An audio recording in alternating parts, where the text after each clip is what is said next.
week 7 NFL power ranking, and I don't know how I feel about this list because week 6 was crazy, a ton of upsets, so here goes nothing. Coming in at number 32, we have the Carolina Panthers. Nothing much to say here other than they're the worst team in the league. At number 31, I have the Houston Texans. I hate to move them down a spot while they were on a bye week, but I had to move them down because the former number 31 team, the Commanders, won their game. At number 30, I have the Detroit Lions, another team that was on a bye that I had to move down just because other teams won. At number 29, I have the Chicago Bears. They were literally inches away from getting the win versus the Commanders. Jones is becoming a liability on punt returns, multiple fumbles this season. At number 28, I have the Washington Commanders. So Carson finally has a game where he doesn't turn over the ball and it turns into a dub for the Commanders, but the bad news is Wentz is now going to be out a few weeks with a broken finger. At number 27, I have the Cleveland Browns. Bailey Zappi shredded this defense in their loss versus the Patriots. At number 26, I have the Denver Broncos. I legit feel bad for Broncos fans. 2 back-to-back losses late in overtime, not just overtime losses,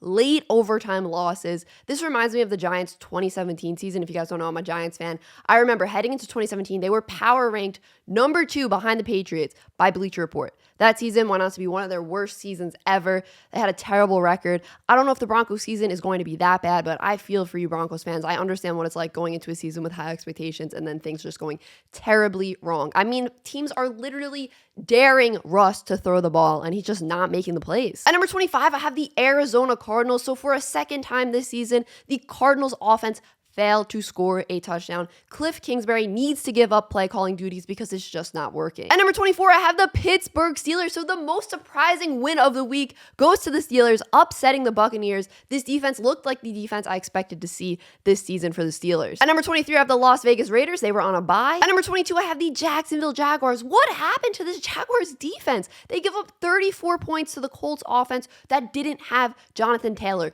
They literally let Matt Ryan have his best game of the season versus them. At number 21, I have the New Orleans Saints. So as I've been saying, this Saints offense, it's really not healthy. They were dealing with even more injuries in this game versus the Bengals. This offense, it was able to put up points though, even though they were injured, but they went quiet late in the game and the defense just wasn't able to hold on long enough. The Bengals scored a late touchdown to win this one and hand the Saints their 4th loss of the year. At number 20, I have the Seattle Seahawks. So great job by the Seahawks defense to keep the Cardinals offense out of the end zone all game. Kenneth Walker tore it up in his first start at running back and he led this team to victory versus the Cardinals. At number 19, I have the Atlanta Falcons. So the Falcons played another game where they played a complete 4 quarters, which led to a win. Marcus Mariota only missed 1 pass versus this 49ers defense. At number 18, I have the Miami Dolphins. So Tua should be starting next week, which will be a huge boost for this team because they've lost all 3 games since he's been injured. At number 17, I have the Indianapolis Colts. A nice win for them versus the Jaguars. A great offensive performance, and Matt Ryan probably had his best game of the season in this one. At number 16, I have the San Francisco 49ers. Probably Jimmy's worst game of the season, and that led to a loss versus the Falcons. At number 15, I have the Green Bay Packers. Frauders? Question mark? I'm joking, but I'm like, only half joking because he was definitely a reason this team lost this game. He could only lead this offense to 1 touchdown and 1 field goal. This Packers defense is struggling, especially their run defense. At 14, I have the Tennessee Titans. They were on a bye week, but they somehow move up 1 spot. At number 13, I have the Los Angeles Rams. They got the win versus the Panthers, but I honestly expected them to be more dominant versus the worst team in the league. At number 12, I have the Tampa Bay Buccaneers. An ugly loss versus the Steelers. This offense just looked really out of sync and not good. Bad game for Brady. At number 11, I have the New England Patriots. And speaking of Tom Brady, is Bailey Zappi on a little Tom Brady arc here? Is he gonna take the number 1 quarterback spot from Mac Jones? I mean, he absolutely shredded this Browns defense in this win. They put up over 30 points. This team is just really starting to click on both offense and defense now. And all of a sudden, every single team in the AFC East is looking like a playoff contender. At number 10, I have the Los Angeles Chargers. A really ugly game for the Chargers. They still end up getting the win, but oh my gosh, this O-line was so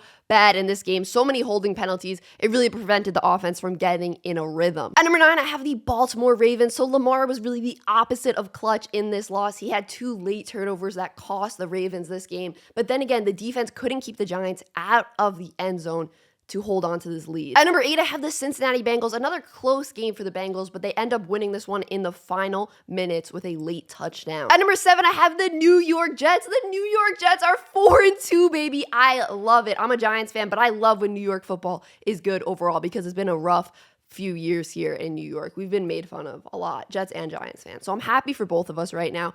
Breece Hall, he's looking like a Rookie of the Year finalist, and this defense was just absolutely outstanding in Lambeau. At number 6, I have the Dallas Cowboys. So Cooper Rush finally lost the game. Finally, he looked human out there. The Cowboys almost completed this comeback, but they fell just short. At number 5, I have the Minnesota Vikings. Another win for the Vikings. Yes, all their wins haven't been super pretty, but they're getting it done, and that's what matters. There's no style points in the NFL, and the Vikings' only loss is versus the undefeated Eagles. At number 4, I have the New York Giants. Brian Daboll, he's coach of the year. I mean, he's already won the award. Wink Martindale's defense stepped up huge late in the fourth quarter to force 2 turnovers to seal the win versus his former team. At number 3, I have the Kansas City Chiefs. So the Chiefs lost a tough one versus the Bills. It was a really good game, but I'm honestly surprised Patrick Mahomes threw another game-ending interception this season when he had a chance to go on the game-winning drive. At number 2, I have the Buffalo Bills. Josh Allen put this offense on his back for the game-winning drive to throw the game-winning touchdown, and before that, go on that run where he did that crazy leap, landed on his feet. Like, that was insane. A big road win for Buffalo in Kansas City. At number 1, of course, I have the only undefeated team in the NFL, the Philadelphia Eagles. This team just keeps on winning. They came up with a big win versus a division rival, a good Cowboys team. It doesn't matter what happens in these games. It doesn't matter what mistakes are made. It doesn't matter if they blow leads or not. The Eagles just find a way to keep on winning. It shows their resiliency and how good this team really is. I want to know your guys' top 5 teams. Let me know in the comments down below because this was such a crazy week. Appreciate you watching till the end.